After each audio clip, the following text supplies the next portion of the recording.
এটা হচ্ছে আমাদের ডাবল চকলেট কুকি। দেখিনি কিভাবে বানাতে হয়।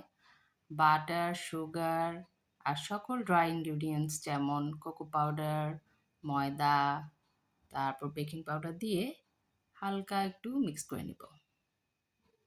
এরকম শুকনো শুকনোই থাকবে।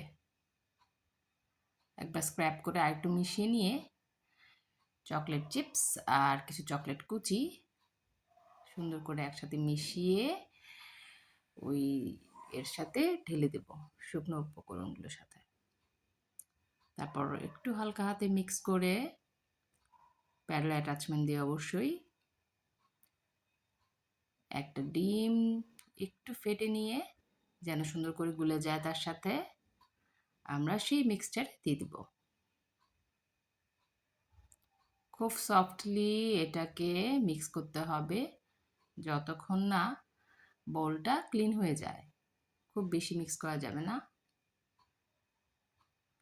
এরপর আমরা ছোট ছোট বল করে এটাকে ফ্রিজে রাখতে হবে ওভারনাইট।